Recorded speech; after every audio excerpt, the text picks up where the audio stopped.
Hello students, आप सभी का स्वागत है मैकेनिक्स की लेक्चर सीरीज में। आज हम बात करते हैं पृथ्वी पर किसी ऊंचाई h से ऊर्ध्वाधर नीचे गिर रहे पिंड पर कोरियोलिस बल की बात करते हैं।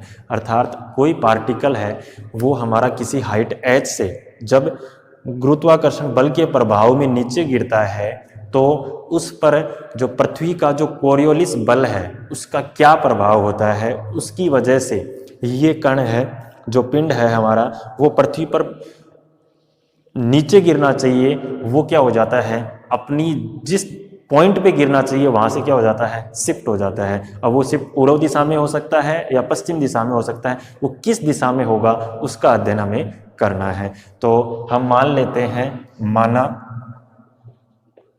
ऊंचाई h से कोई कण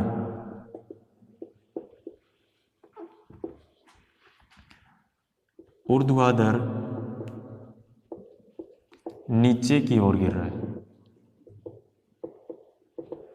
अगर ऊर्ध्वाधर नीचे की ओर गिर रहा है तो उसकी जो वेलोसिटी होगी वो क्या होगी, नेगेटिव जे कैप में, के कैप में होगी, माइनस वी के कैप होगी कि नहीं होगी। ऊर्ध्वाधर नीचे की ओर गिर रहा है पार्टिकल तो उसकी जो वेलोसिटी की डायरेक्शन है वो क्या आएगी, माइनस वी कैप। तो ये क्या हो जाएगा, वेग कण का वेग कितना हो जाएगा, minus we into k cap हो जाएगा।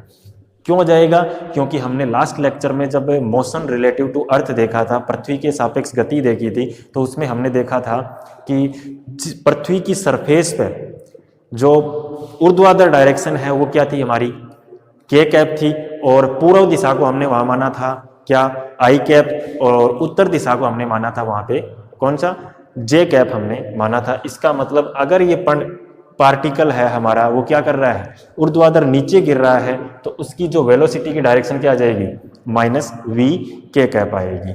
अब हमने पार्टिकल को क्या किया है, रेस्ट से छोड़ा है किसी हाइट से, तो किसी समय टी पर कण का वेग क्या होगा, किसी समय टी पर कण का वेग वो क्या हो जाएगा, v इज इक्वल टू क्या हो जाएगा, u plus g into t हो जाएगा, जहां v is equal to u क्या है, इनिशियल स्पीड है। इनिशियल स्पीड क्या है, हमने रेस्ट से छोड़ा है तो 0 है, तो 0 प्लस जी टी। तो यहां से v कितना आ जाएगा हमारा, gt। इसका मतलब जो t समय पर कण का वेग वो क्या आ जाएगा, is equal to minus v की वैल्यू हमने निकाल ली कितनी, g t into k cap.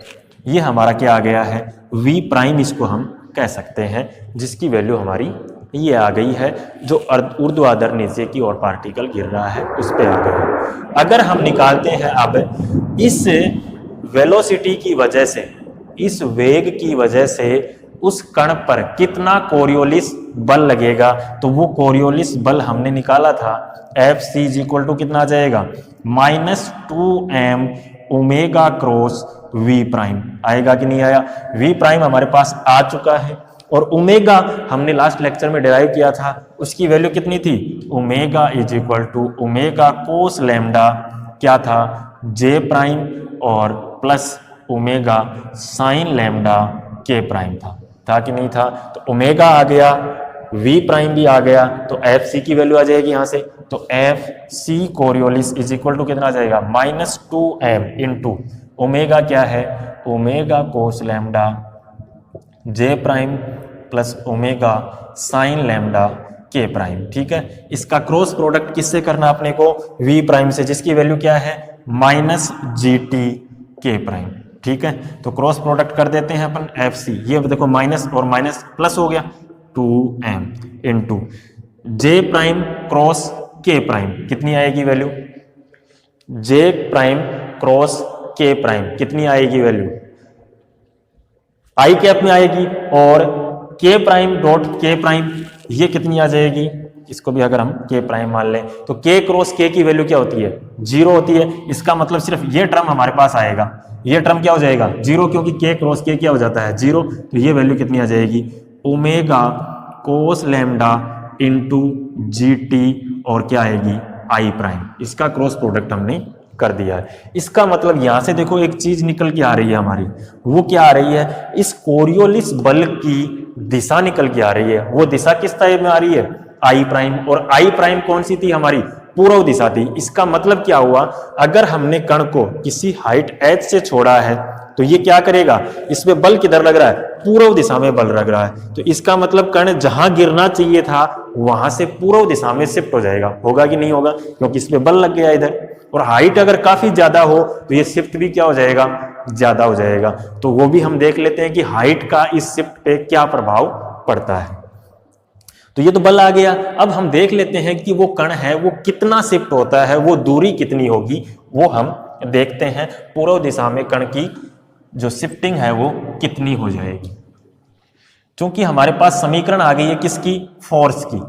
ये समीकरण किसकी है, फोर्स की है। और फोर्स की समीकरण से हम जानते हैं फोर्स किसके बराबर होता है, m into d two x prime over d t square. इसको अक्स प्राइम क्यों लिखा है मैंने, क्योंकि ये जो डायरेक्शन है फोर्स की वो क्या आ रहा है, अक्स दिशा में आ रहा है। तो ये क्या करेगा, शिफ्ट किधर करेगा, इसको अक्स दिशा में शिफ्ट करेगा। इज इक्वल टू कितना आ रहा है, 2m omega cos lambda GT. आएगा कि नहीं आएगा। अब इसको हम क्या करते हैं, ये सेकंड ऑर्डर डिफरेंशियल इक्वेशन है, तो d two x prime over d t square is equal to क्या आएगा, twice omega cos lambda into g t. आएगा कि नहीं आएगा। इसका क्या करते हैं, सोल्व करना है इसको, तो सबसे पहले इसका एक बार समाकलन करेंगे तो क्या आ जाएगा, d x prime over d t is equal to 2 omega g cos lambda, t का समाकलन t square upon 2 plus constant C1, कोई कॉन्स्टेंट C1 आ गया, 2 से 2 कैंसिल हो गया। ठीक है, C1 की वैल्यू चाहिए हमें, C1 की क्या चाहिए, वैल्यू चाहिए। dx प्राइम ओवर dt क्या चीज है, dx प्राइम ओवर dt अक्स दिशा में वेग को बता रहा है कि नहीं बता रहा है, पूर्व दिशा में वेग को, और टाइम हमारे पास है।